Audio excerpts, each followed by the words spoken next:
British Spy Stories, Season 2, The Kill Order. Episode 25. Sir Bernard Mackintosh asks his driver to stop the Jaguar as they pass St Saviour's Church on Lupus Street in central London. He tells Percy that he will walk from here to Vauxhall Cross. His driver appeals about security, but Sir Bernard dismisses his concerns. He reminds him that he has a tracer enabled on his clothing, so they can track his whereabouts in the ops control room as much as they need. He pulls the door handle and steps out. He turns down the eastern side of St George's Square and into the gardens that run down to the river. Sir Bernard stops when he's walked halfway down through the gardens and sits on one of the benches. He watches the sky and the birds in the undergrowth getting ready for spring. Suddenly, Marjorie is in front of him, but he didn't hear any footsteps before she arrived. Sir Bernard. Miss Allardyce? Thank you for agreeing to see me at short notice, she says. Always happy to help, Five, as you know. Marjorie sits next to him on the bench and turns her body towards him. We have a delicate matter, sir, she begins. Some activity in Bristol resulted in us tracking a Moldovan who turned out to be from their security service. Were my boys and girls in 6 across this? I'll come to that, sir. She pauses briefly, then continues. The man was found dead in the house of a woman who works in your investigations branch. Sir Bernard feigns ignorance and puts on a concerned face. We have reason to believe that the Moldovan was killed by her, says Marjorie. And we need to find her, but she's gone to ground. Who is this woman? Her name is Ella Peretz, says Marjorie. She's one of your heads of investigation. Go on, he says. MI5 doesn't have access to her tracer, if she has one. And you'd like access? He looks up at her brown eyes and she nods. What evidence do you have that she killed the man? Says Sir Bernard. He was in her flat when he died. She had blood on her hands, literally, says Marjorie. The police arrested her and she was as nervous as hell. Investigation staff are not trained for the field. His tone is slightly raised and more emphatic than usual. I know, sir. And how do you know the details of the discovery of the body and the arrest? We had a flag in 5 London Control. We always do when a member of any security service in the UK has an interaction with the police. The local inspector triggered a Form 26, she says. As you know, 26s normally turn out to be some junior in a foreign embassy, caught where they shouldn't be. But this was different. He listens but doesn't say anything. Most researchers in the security services sit in front of screens of data. They don't end up with dead bodies in their sitting room. Did she know him? Says Sir Bernard. Yes, they were in a relationship. So we'll have the 3p? No, Sir Bernard. Marjorie's eyes have power behind them. She kept it hidden. That raises more questions than it answers. Why? He says. She takes a breath out. She may be working for a foreign power, sir. This could have been a professional hit on the Moldovan security services on our soil. Her eyes are dead serious. We need to find Ella Peretz. I'll have to come back to you, Miss Allardyce, he says. Sir Bernard stands up and turns back to her. Sounds like a bloody mess. I'm sure you realise the importance of the case, sir. The political consequences could be significant. Duly noted, Miss Allardyce. Send me the case notes, I'll have a look. He turns and walks off towards the Thames. Thank you, sir, she calls after him. And he raises a gloved hand in acknowledgement, without looking back. The village of Pateley Bridge sits halfway between Lofthouse and Menwith Hill, in the Nidderdale Valley in Yorkshire. The houses on Old Church Lane are uniformly made of grey stone, but nothing else about them is uniform. Ella stands in the middle of the road and lets her eyes relax as she focuses on the distant grasslands, sloping gently up under a pale blue sky. Ella arrived 2 days ago. This is the day that Sir Bernard had asked her to get in touch. She walks to the public phone box in the centre of the village, pulls at the door, and lets it close behind her. She takes off her backpack and pulls out a small black box, no bigger than a packet of cigarettes. She flips it over and slides her finger along the edge until a hidden cover pops open. She extracts 2 wires and clips them onto the cord, running from the handset to the call box. Then, she takes out a cheap phone that she had bought on her way up here and goes into an app called Cantilever. Ella waits while the app connects to the phone box. A set of countries are displayed on the screen. She selects Australia, then puts the phone in her pocket and dials Sir Bernard's direct line. His assistant, Lawrence, answers, and Ella says she's reporting in as requested.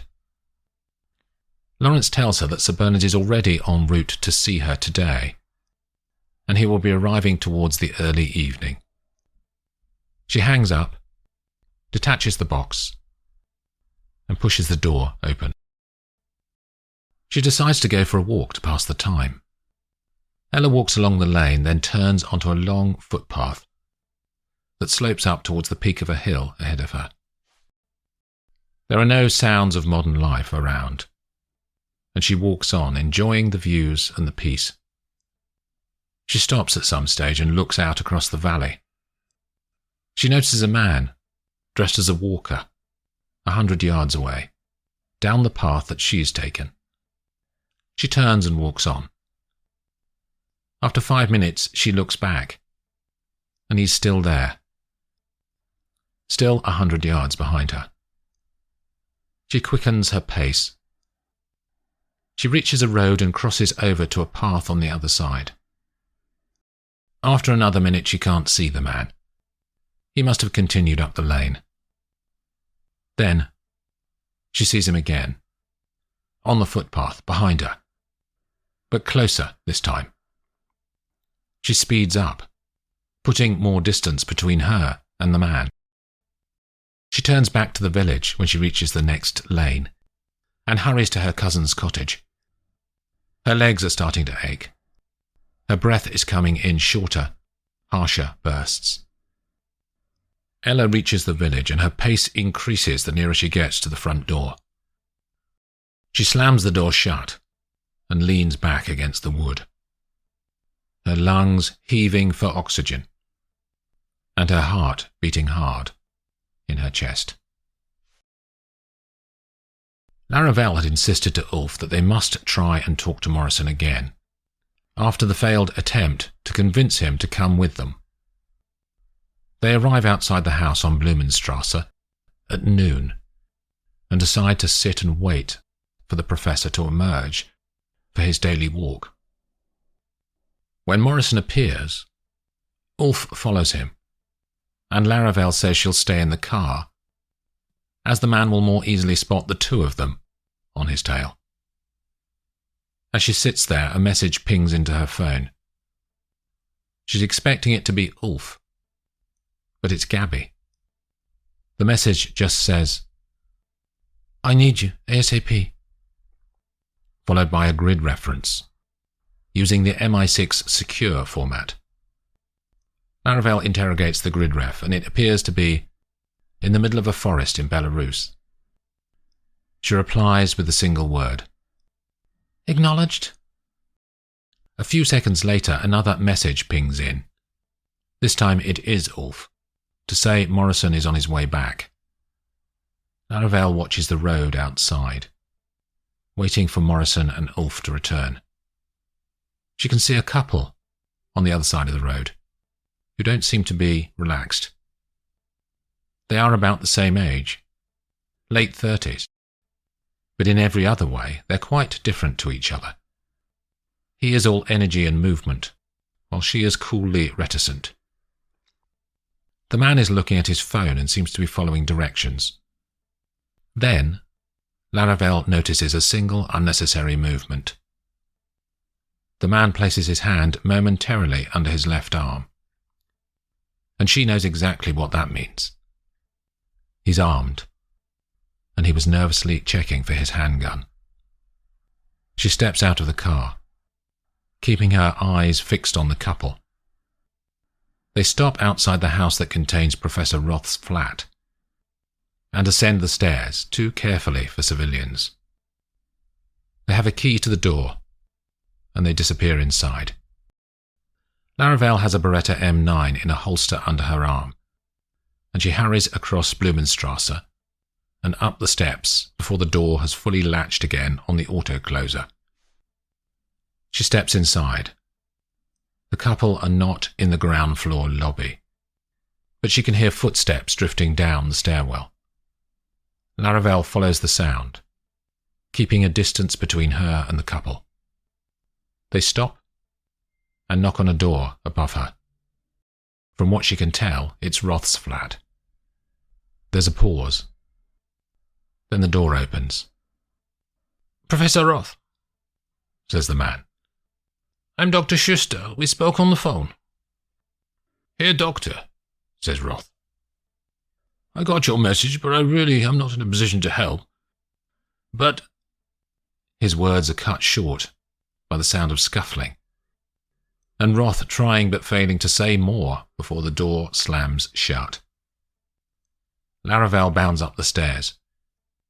She leans back as she approaches the door to the flat and kicks it next to the lock with the full force of her boot heel. The frame cracks down the side, and the door flies open. Inside, the couple have Roth on the floor. The man is sitting on him, holding a Grach Eurigin pistol to his head. Laravel's momentum carries her forward. She kicks the man's body, and he falls sideways. She pulls back and punches the woman squarely in the face, who collapses backwards onto the wooden floor, hitting her head with a jarring thud. The man is on his feet now. Laravel brings her arm around to land a punch on the side of his face. He is strong and fights back. A fist to her stomach takes some wind from her and sends a roaring pain to her brain. He raises his aim to her head and lands 3 blows that start to knock her energy. She fights back, tries to unholster her Beretta, but can't under the rain of his fists. She spins and reaches out for whatever she can grab. It's a laptop, and she brings it round to his face and it hits home. The man is stopped for less than a second. She manages to grasp her gun and pull it out, holding it with both hands directly at his face. He stops, doesn't raise his hands, but waits. The woman stirs on the floor. "Take her and go," says Laravel, more shakily than she imagined it would sound. 2 big cuts on her eyebrow drip constant blood that runs stickily down her face. The couple watch her constantly, but they do as they are told. The man opens the door and they walk out. Laravel turns to Professor Roth, who was not moved from the position he was in when she arrived. She checks his pulse. He's alive, but it's weak. 5 minutes later, Morrison arrives to witness the scene in the flat. She looks up at him. "2 Russian assassins," is all she says. Laravel calls Ulf, and he comes in from outside. "They will be back, Professor," she says once they have all made Roth more comfortable. "It's too late to turn back now." Morrison looks despondent. "Ulf here will help you," she says. He's based in Hamburg. They'll put a security team in place for you. I need to go, she says. Can you call an ambulance, Ulf? The German nods and pulls out his phone. Morrison doesn't say anything. Larafel puts her hand on his shoulder. It'll be okay, Professor, she says. I know you don't want this, but it's not in our control now. Things have gone too far.